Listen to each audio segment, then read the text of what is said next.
Welcome to the Champions of Active Women podcast. In this podcast, we will interview individuals who have been successful within athletics and beyond. We hope that these interviews will encourage and inspire girls and women to be active for a lifetime, to reach their goals, and to break new barriers in sport and life. This podcast is brought to you by the Active Women's Health Initiative and the Sports Medicine Research Institute at the University of Kentucky.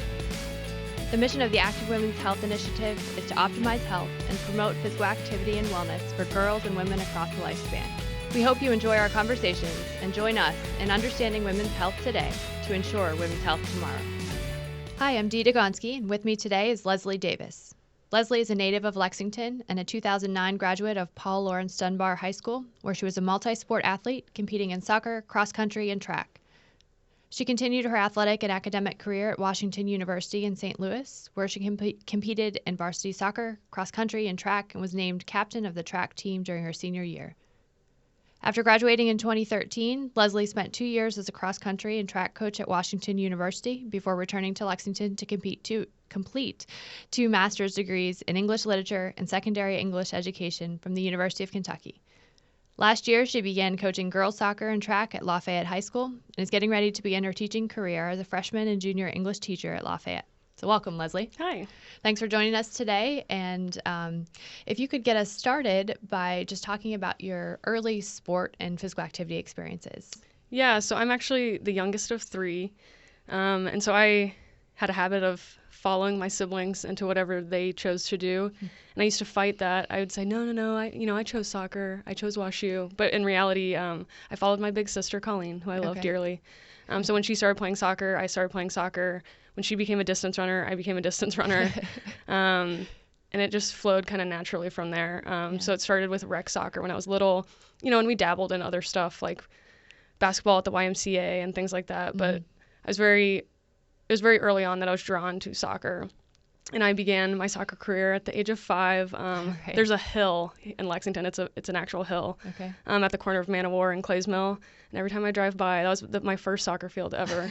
It still brings back memories. Definitely. And it makes me laugh because like 25-year-olds just chasing balls as they're rolling down this hill. Yeah. But that's where it all started. And then eventually, as you grow and get more competitive, I joined travel soccer teams, the high school track and cross-country teams, and it kind of went from there. And by the time I was in middle school, I was pretty certain I wanted to be a college athlete because that's what my sister was thinking about as a high school student. Yeah.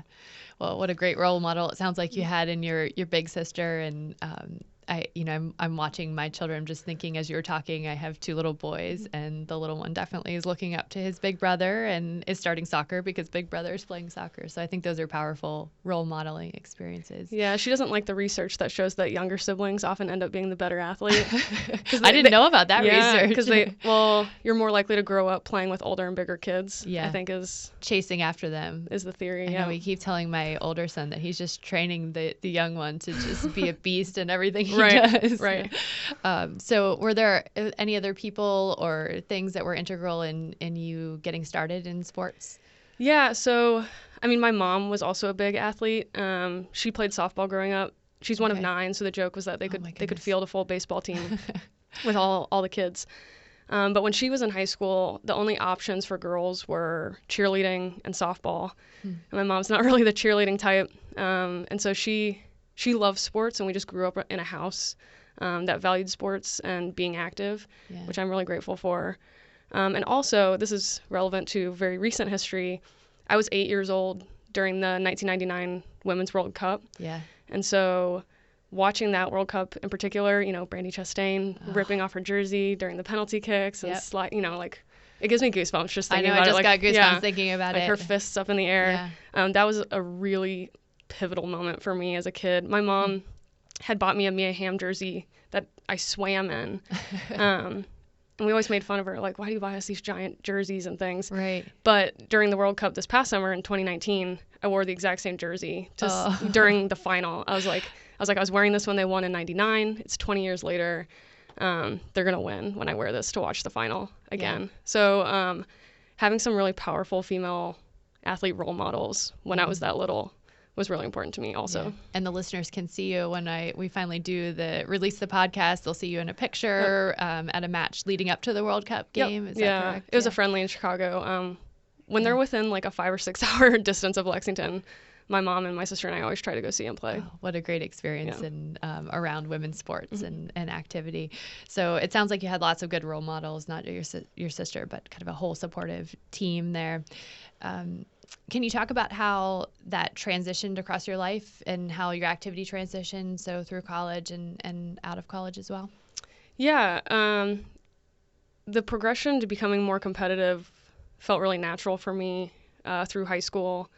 And I was lucky to have coaches who supported my multi-sport ambitions.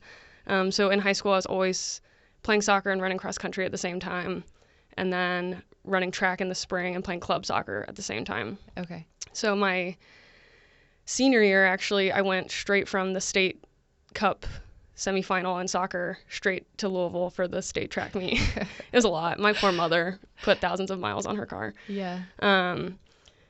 And then in college, I mean, I was eager beaver. I was emailing coaches constantly, junior and senior year. Like I knew that's what drove my college decision. Okay. And I say this as a high school teacher, and I've told kids this before. You're going to get a great education wherever you go. Mm-hmm. If you're a competitive athlete, it's okay to let that kind of influence your decisions. Mm-hmm. And so for me, my sister was already a runner at WashU, and I had been there to visit. I had met the coaches. I loved the school. Mm-hmm. And I said, I'm going to go play soccer for WashU. And that's what I did. And for a lot of different reasons, I ended up switching. I quit soccer after my sophomore year to focus on cross country. Yeah. It was kind of like picking a major. Doing soccer in the fall and track in the spring, it was hard to develop at either sport. Mm-hmm. And that was a really hard realization to come to, but one of the best decisions related to both my academics and my athletics that I've ever made. Mm-hmm. And I loved cross country and track so much that's why I stayed in St. Louis to coach after college. Yeah. And my experiences as a coach, I think, are kind of what planted the seed for me to eventually become a teacher all these years later, working with young people and helping them set really high goals and then work to achieve those. Yeah. Yeah. So what kind of things really drew you to that coaching and teaching? I mean, I've been both before, so it's easy for me to see how those two careers are very similar and have a lot of commonalities. But what kind of things drew you to those careers? I think they both come down to relationships. I also had a great experience in the English master's program here at UK. But it was my experiences with my students teaching in the writing department. So I worked with first-year students in their composition courses. And I loved doing English research, but I started to realize I don't necessarily want to go get a PhD and do research. Because what was really fueling me that year was my teaching and not necessarily my own research. And I was like, that's a sign, I think. It's a good realization before you go and commit to a PhD. Exactly. And do 5 years of that. Yeah. And then that's why I ended up getting the second master's. Because I always loved school and sports and being able to help people realize the things they're capable of. And I know that not every high school kid wants to go be an English major or go be a college athlete, but helping them in those places as stepping stones to get towards what they want to do. Yeah. And sports, man, we can talk all day about the skills you develop, being able to run a 400 in 60 seconds, that's pretty cool. But being able to show up every single day and work hard at something when it's not easy, that's a really important skill that I hope my 14 to 18-year-old students are able to develop before they go on to whatever it is they want to do after high school. Yeah, and such a transferable skill, right? If you can learn that skill about being on time and working hard, you can take that and one thing, do anything with it. Our soccer season just started a month ago, and one thing they really struggle with is asking for help. And that's another big part of sports too, whether it's being really honest with your coach about your health or how you're feeling physically or emotionally, or being able to communicate. You go to the trainer and being able to communicate to the coach what the trainer said.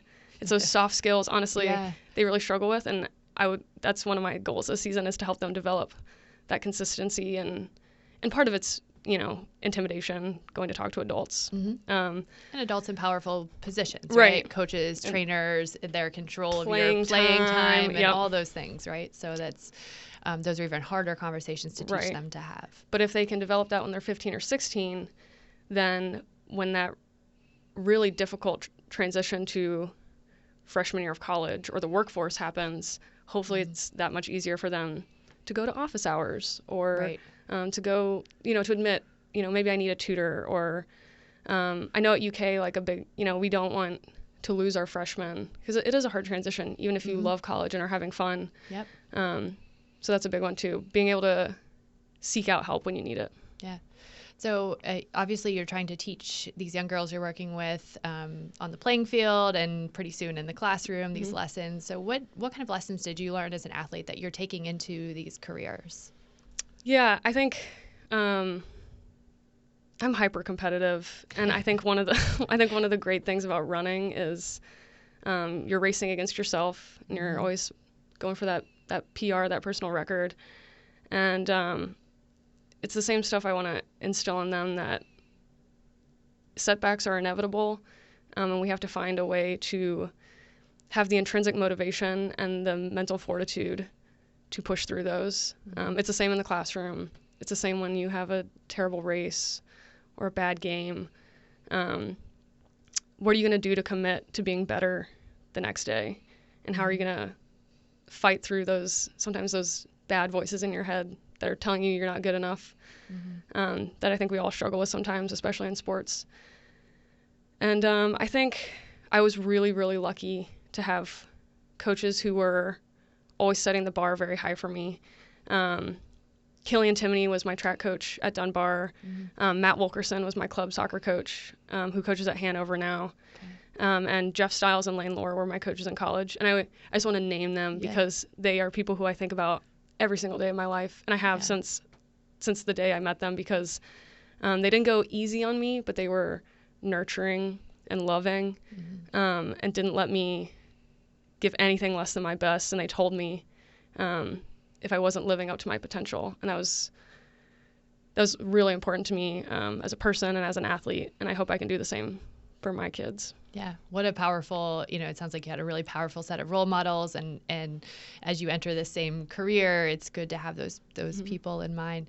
So you're hyper competitive and that doesn't go away. So how do you stay active these days? And, are you still tapping into that competitiveness physically for yourself? Yes. I actually had a adult league soccer game last night. Okay. And I'm running the Midsummer Nights Run tomorrow.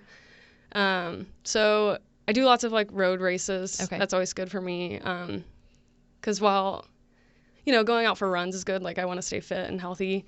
It's fun to have the adrenaline of, hunting people down in a race.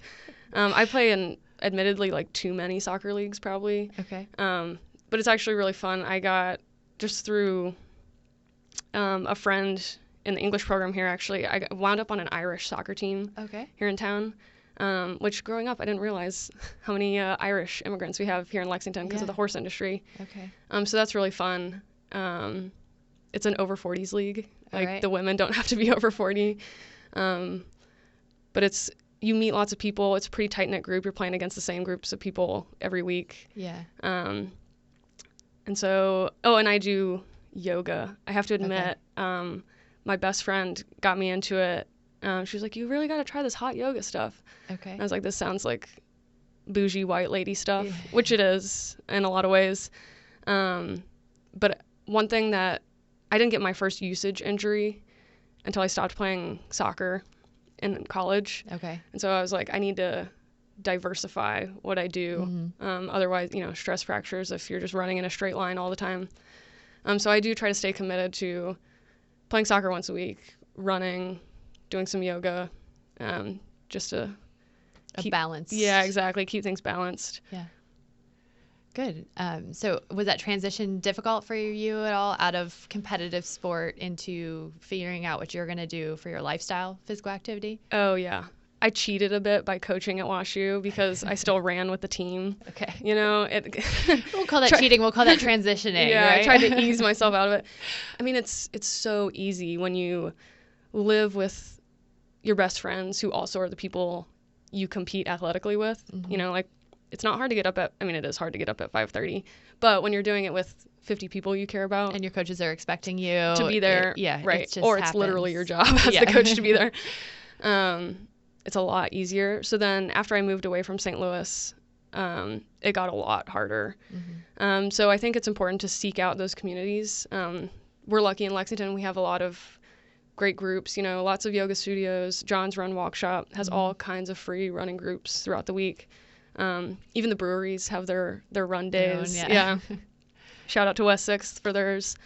So I think it's important to find a community. You know, I love the solitude of like a nice quiet run, like out through the horse farms by myself. But to be consistent, it's nice to have people who are expecting you to show up. Yeah. And it's just a great way to get to know people. If you've ever been on a 10-mile run with someone, you learn a lot about them. You get to know them after a while. A lot of time. To talk and get to know someone. So that's important to me. So you mentioned having an injury while you were in college. Could you talk about that injury experience and what that experience was like for you? Yeah, it's really hard when you've spent as long as you can remember defining yourself by athletics in many ways. So actually, I always forget about this injury because it hurt so bad. I think I've like blocked it out. Try to block it out. But I actually did break my foot freshman year of college playing soccer. And it was at Principia College, which is a Christian Science school. Okay. So they actually wouldn't give me medicine when it happened. Okay. So you're playing for WashU? For WashU at Principia College. At an away game? At an away game. So we're about an hour east of St. Louis in southern Illinois. And because they're a Christian Science school, they don't do any medicine. So you got to feel the full pain I really, of your foot. Yeah, I really let it wash over me. Also, there's like no phone service out there. And so I was trying to call my mom on the bus. Oh, man, it was brutal.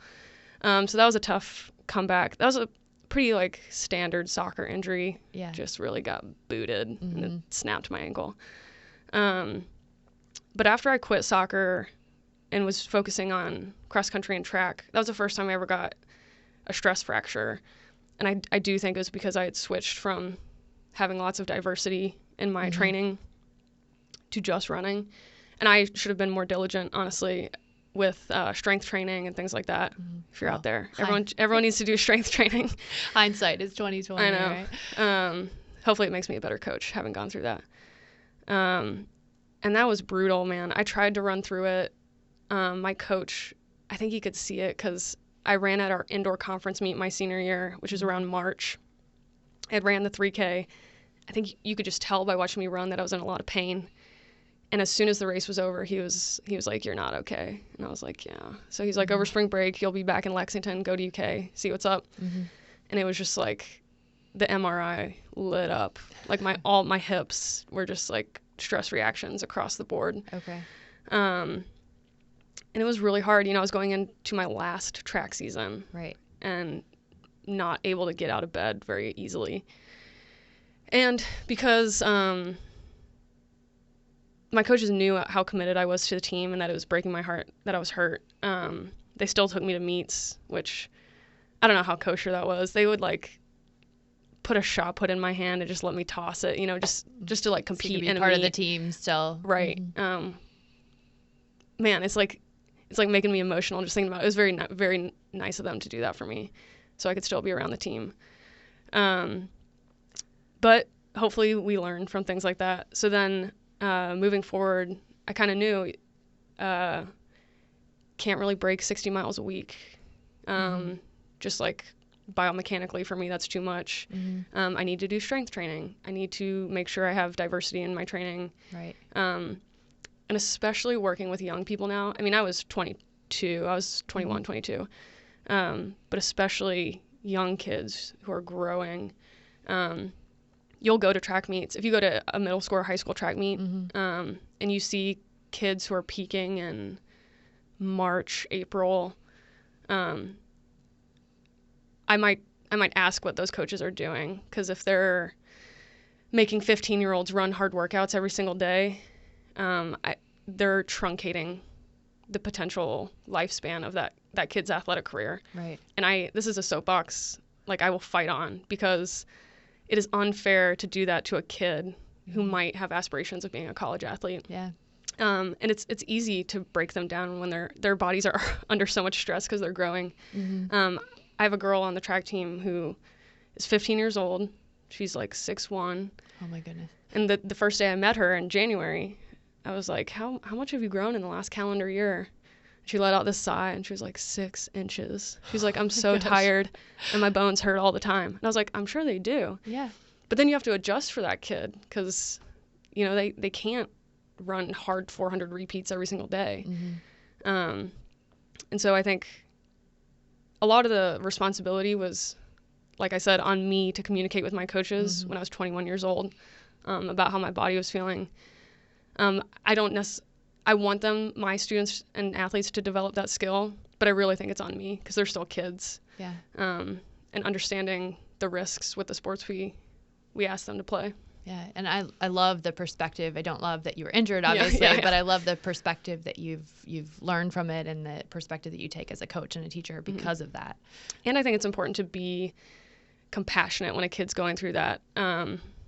It's really hard to sit there on the sideline and watch your friends and teammates get to do the sport you love and be told, all right, you have a stress fracture. It's 6 weeks. Just sit here and don't do anything until you're healed.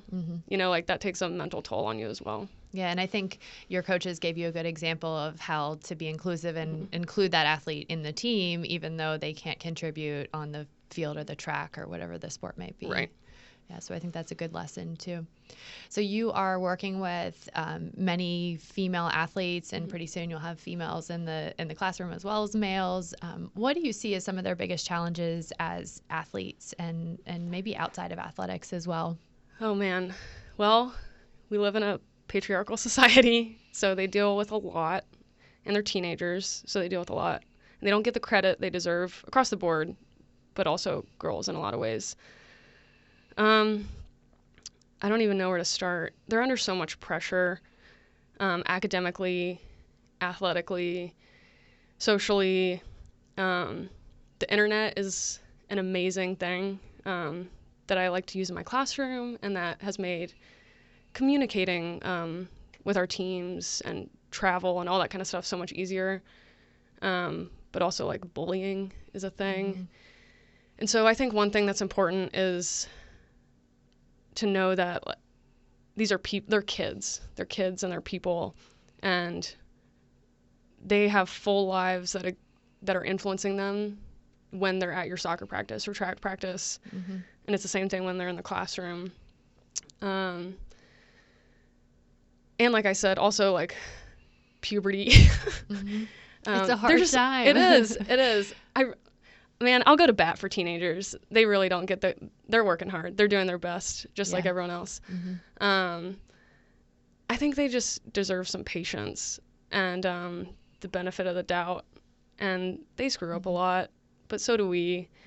And I think if you understand that they are capable of great things, they'll prove to you that they are. Yeah. And I'm really proud of all my kids. Yeah. They work really hard. Yeah. I love that perspective. It's not one that you hear very often about teenagers, you know, and when I think about, you know, my kids are still little, and when I think about them as teenagers, I get worried and nervous, but I love that perspective because we're all just humans trying to do our best in the world and dealing with different things at different ages. My mantra is that their prefrontal cortices are not fully formed yet. And that's the truth. They literally cannot conceptualize like long-term consequences of things. Yeah. And so when you remember that, it's a lot easier to like just take a moment, take a breath, and give them the patience they deserve. Yeah. And what role do you think sport plays in that developmental process? Yeah, I actually had a great talk with the mom of one of the kids on the cross country and track teams the other day. And she was, you know, he's going into his junior year of high school and college. I would argue are the two toughest years. Things are kind of coming to a climax, and academically things are really intense. And she was worried about time management and that kind of thing. And I think sports are a great way to stay on track. Like, it's a time commitment, obviously, but it keeps you physically and mentally sharp, which is good for your academics. It gives you a specific schedule. So if you know I have soccer practice from 6 to 8, I have from 4 to 6 to get my stuff done, because then I got to go home and eat and go to bed, hopefully. Yeah. I really try to hit home that 9 hours a night because they're teenagers. Bedtime is hard to convince them, I bet. I know. They don't sleep. Guys, sleep, please.